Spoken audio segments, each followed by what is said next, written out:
कहानी की शुरुआत होती है एक सुनसान और वीरान मार्केट से, जहां हवा में अजीब सा सन्नाटा फैला हुआ है। यहां हम एक फैमिली को देखते हैं जो बहुत सावधानी से अपने जरूरी सामान इकट्ठा कर रही होती है। उनके चेहरे पर डर साफ झलक है। तभी वो उसी टॉय रॉकेट को फिर से उठाकर ले आता है। सबके चेहरों का रंग उड़ जाता है क्योंकि वो रॉकेट बैटरी से चलता था और जरा सी आवाज उनकी मौत बन सकती थी। ली तुरंत उसके हाथ से रॉकेट छीन लेता है और उसकी बैटरी निकाली। इसके बाद वो चारों लाइन से चलते हुए घर की ओर निकल पड़े।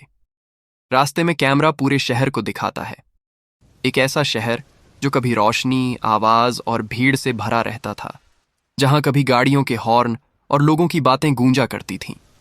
अब वहां सिर्फ सन्नाटा था। सड़कों पर पड़ी धूल, टूटी खिड़कियां और बंद दुकानें बता रही थीं कि यहां जिंदगी जैसे ठहर गई हो। इंसान तो दूर, परिंदों की चहचहाहट तक सुनाई नहीं देती थी। चारों तरफ एक डरावनी, दम घोंट देने वाली खामोशी फैली हुई थी।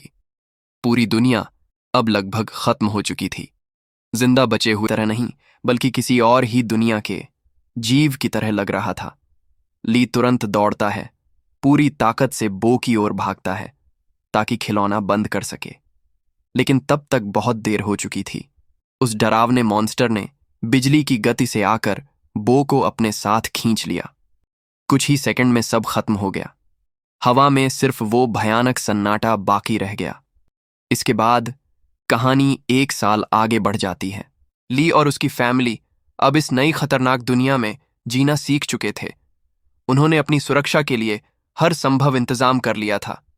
ली ने अपने घर में एक रिसर्च रूम बना लिया था। पहले कई बार कोशिश करने के बाद भी रीगन हमेशा सोचती थी कि यह भी काम नहीं करेगा। जब ली ने यह नया एम्पलीफायर रीगन को दिया तो वह पहले इसे गिरा देती है, लेकिन बाद में जब रीगन इसे टेस्ट करती है तो देखती है कि यह वास्तव में काम कर रहा है। पहली बार बाहर की आवाजें सुनकर वह खुशी के मारे रोने लगती है और उसी खुशी के पल में उसे अपने छोटे भाई खुद को उसके मौत का जिम्मेदार मानती है। और यही दर्द और पछतावा उसे हर दिन सताता है। ली के लिए अब यह चुनौती थी, इस दुनिया की खतरनाक सन्नाटे में अपनी फैमिली को सुरक्षित रखना और रीगन को उसकी सुनने की कमी से बचाना खतरे में पड़ सकती थी। अगले दिन ली अपने बड़े बेटे मार्कस के साथ नदी पर मछलियां पकड़ने जा रहा था। रीगन भी उनके साथ जाना चाहती थी।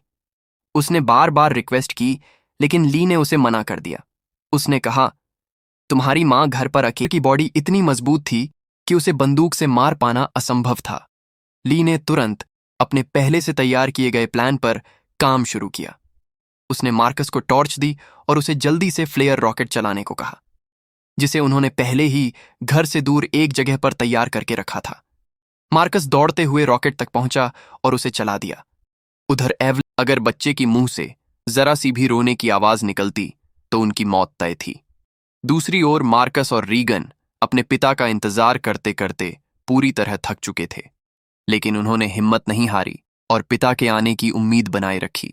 रीगन को लगा कि उनके पिता उन्हें बचाने के लिए नहीं आएंगे। वह अकेले ही घर जाना चाहती थी, लेकिन मार्कस को अपने पिता पर पूरा यकीन था। लेकिन उनकी राहत ज्यादा देर नहीं टिक पाई, क्योंकि तभी एवलिन ने देखा कि वही मॉन्स्टर एक बार फिर उनकी तरफ बढ़ रहा है। सब जल्दी से अंदर भागे, दरवाजे बंद किए। रीगन की नजर अपने छोटे भाई पर पड़ी और फिर उसे याद आया उसके पिता ने कितनी मेहनत से उसके कोक्लियर इम्प्लांट पर काम किया था। अब वो अपने पिता को पहले से भी ज्यादा मिस करने लगी।